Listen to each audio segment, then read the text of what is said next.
বেশি খেলে হাড় ভাঙে, হৃদরোগ বাড়ে। নিয়মিত দিনে 1 গ্লাসের বেশি দুধ পান করলে নারীদের হাড় ভাঙার সমস্যা দেখা দিতে পারে এবং পুরুষদের হৃদরোগে মৃত্যু ঝুঁকিতে পড়তে পারেন বলে ধারণা করেছেন গবেষকরা। সুইডেনের বিজ্ঞানীদের সাম্প্রতিক এক গবেষণায় বেশি দুধ পানের সঙ্গে নারী পুরুষের এমন স্বাস্থ্য সমস্যার সম্পর্ক খুঁজে পাওয়া গেছে। গবেষণা প্রতিবেদনটি ব্রিটিশ মেডিকেল জার্নালে প্রকাশিত হয়েছে, দ্য গার্ডিয়ান খবর দিয়েছে। দুধের অনেক গুণ কথা আমরা জানি। দুধ ক্যালসিয়াম, ফসফরাস, ম্যাগনেসিয়াম এবং ভিটামিন B12 সহ নানা পুষ্টি উপাদানে সমৃদ্ধ। ব্রিটেনের সরকারি স্বাস্থ্য পরামর্শে বলা হয়ে থাকে, প্রাপ্তবয়স্ক মানুষের দিনে প্রায় 700 মিলিগ্রাম ক্যালসিয়াম প্রয়োজন হয় এবং দুধ এই ক্যালসিয়ামের ভালো উৎস।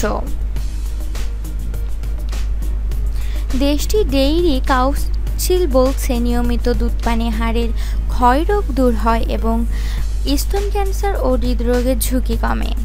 দাঁতের চিকিৎসকেরাও দিন ও রাতের আহারের ফাঁকে পানি ছাড়া দুধকে আদর্শ পানীয় বলে উল্লেখ করে থাকেন।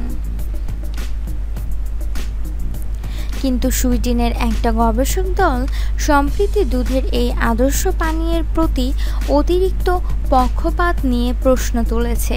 13 থেকে 22 বছর বয়সী 61,000 নারী এবং 45,000 পুরুষের ওপর গবেষণা চালিয়ে বিজ্ঞানীরা দেখতে পেয়েছেন, দিনে 1 গ্লাসের বেশি দুধ খেলে নারীদের হাড় ভাঙার সমস্যা দেখা দিতে পারে এবং পুরুষেরা হৃদরোগে মৃত্যু ঝুঁকিতে পড়তে পারে।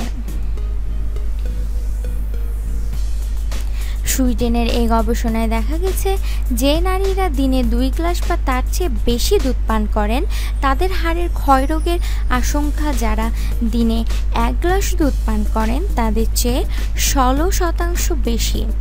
আর দিনে 3 গ্লাস বা তার চেয়ে বেশি দুধ পান করলে এই আশঙ্কা আরও বেশি মাত্রায় বেড়ে যেতে থাকে। পুরুষের ক্ষেত্রেও বেশি দুধ পানে প্রায় একই রকম আশঙ্কা বাড়তে পারে বলেও সতর্ক করেন গবেষকেরা। সো বন্ধুরা, আমার এই ভিডিওটি যদি আপনাদের ভালো লেগে থাকে, পরবর্তী ভিডিওগুলি দেখার জন্য প্লিজ আমার চ্যানেলটি সাবস্ক্রাইব করুন। ভিডিওটি লাইক অ্যান্ড শেয়ার করতে অবশ্যই ভুলবেন না। সবাই ভালো থাকুন, সুস্থ থাকুন, শুভকামনা রইল।